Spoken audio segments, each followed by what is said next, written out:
from the shame, humiliation, and rage she felt? How can she break through from the terror and trauma of that devastating crime? And how can she become a whole person again after being robbed of her dignity? Panoorin natin ang kwento ni Elsie Reyes.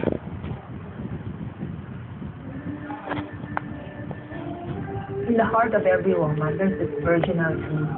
I will fall in love with one man, offer myself pure to him. When that's destroyed, it ruins the soul. Nangyari kay Elsie Reyes ang bagay na kinatatakutan ng sinumang babae, ang mapagsamantalahan. Naganap yon nang siya ay nag-ministry sa India. Thing that I really grieved over was everything. Nag-halo-halo na yung hatred, yung pinis mo sa sarili mo. One thing that will attack you, something like that is shame. I can tell people, what will they think? What about men? Will they still take it seriously? Ngunit higit pa sa kahihiyan ang unti-unting nabuo sa puso ni Elsie.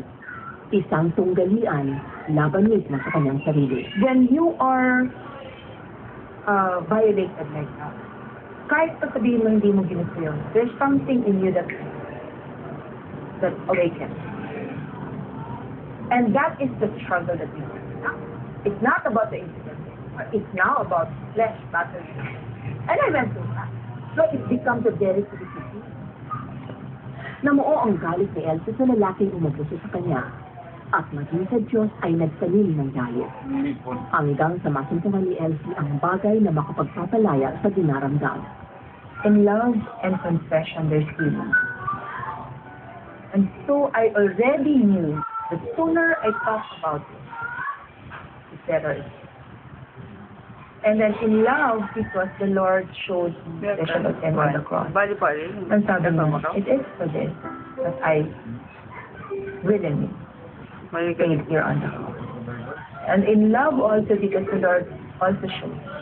See, Elsie, so many people love you. You know, confess to them. They love you, they will. Agad na tumawag si Elsie sa pastor at kinuwento ang buong pangyayari. Sabi niya, Elsie, this is a mortal wound. Take care of this wound properly. Because one day this wound will become a scar. And sabi niya, a scar is not a terrible thing. Because the scar is actually the strongest tissue. So next time the enemy attempts to hurt you in that area again, he will not be hurt you. Because you have been wiser and you have healed well. Nang minsang nanggulo ang lalaking umabuso kay Elsie, ibang Elsie na ang kanyang nakaharap. He forced himself in. He started breaking things in the house. Inuna niyang binasag yung regalo ng pastor. So, you love this mug, right? You love this. Binasag. Yung sa go inside to the room. Sabi ko, let's computer that. Break it. Tapos gumanon siya sa akin. Sabi ko, fine, break this. And you will see the end of this. And there, I filed a complaint against this guy. And then they made him write also a promise that he was going to stop. Otherwise, the government will press charges on my behalf. And he was given restriction. Elsie sharing her traumatic experience with her pastor and others whom she trusted. You know, this accelerated her healing process. Kasi po, in the midst of her grief, she realized that God has really a good plan for her life. Sabi nga ni Apostle Paul sa Romans chapter 6, and we know that in all things God works for the good of those who love Him, who have been called according to His. Alam niyo po, God is in the business of restoring life, in the process of restoring, revitalizing those who have been ruined by circumstances, sin, attack, and persecution. More than her traumatic experience, Elsie's story is about trusting God. In the end, are you going to trust God for the past things He has done for you, or are you trusting God for who He is? One day. But I do not want to use my energy thinking about that. Si Gabriel hemorrhage na daw, and naapektuhan daw yung right part. Because, so what will happen? 700 Club Asia, and we have with us Dr. Bolet Bautista. She is a practicing clinical psychologist and a professor at the University of the Philippines and the Asian Theological Seminary. Meron din siyang clinic. Ang pangalan ay Care and Counsel Wholeness Center sa Quezon City po yan. And then, Doc Bonnet, you have an inpatient, you say? Meron rin kaming inpatient clinic. Alam mo, laging mahirap na karanasan yan eh. Pagkatapos ng assault, ng atake, yung mga babae, minsan, shock sila. Hindi nila mapaniwalaan na nangyari sa kanila yun. Pagkatapos papasok dyan yung terror. Kasi maaalala mo yung ginawa sa Lalo na in a foreign country. You have no family, you have no friends. Oo, mas lalo na, no?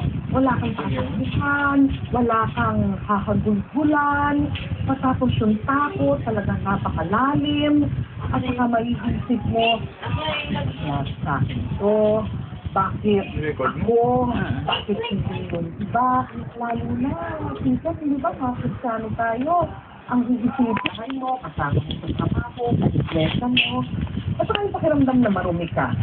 No, hihiyang-hiya ka. At dumadating din doon yung problema ng guilt. Iniisip mo, meron ba akong ginawa na nagbigay ng resibo dun sa tao para ako atakihin? Meron ba akong hindi alam sa sarili ko na paraan ng paggalaw at pag-interact sa mga lalaki na sa very for you? I know that I will get married one day, but I do not want to use my energy thinking about that. Naging totoo kaya to sa buhay ni Elsie? Panoorin natin. Nang matapos ang gawain sa India, umuwi si Elsie sa Pilipinas at tinanggap ang pamumuno sa Asian Center for Mission. Dito, isang pangako ang binigay ng Diyos sa kanya. And the Lord said, the Lord is giving you administrative gifts. You open that. And the Lord is called you to the table. The Lord is preparing a man for you. Bagaman buo ang paniniwala sa Diyos, minsan naiinit din si Elsie. And you start wondering, kailan mo kayo fulfilling pa? But you know, I know that I will get married one day. But I do not want to use it as thinking about that. God is entrusted to me a work now. I must be faithful with His trust that He has given. Habang abala si Elsie sa paglilingkuran sa Diyos, dumating si Todd sa kanyang buhay. I met him at a time when I was not even thinking of marriage. Todd has emailed a Christian dating site. So we started chatting. So I finally asked him, why are you investing so much time? Okay, you know, I'm really chatting with you with the hope there may be a chance for us for a long-term relationship. He was very serious. So if he is the man for me, he will ask me to marry him. He did ask me to marry him. Sa pagkakataong ito, ipinagtapat na ni Elsie kay Todd ang sinapit sa India. Basta sabi niya lang, I'm glad he's a kind of man that doesn't feel comfortable to hear stories that I have practiced. His goal is to make up if other guys would not treat me well. He will make sure I'm content. Matapos ang ilang buwang pagchat ni Elsie at Todd, nagpasyang magkita ang dalawa sa Maynila. Our eyes locked, and tinuro namin isa't isa. We recognized each other. I walked to where he was. He hugged me.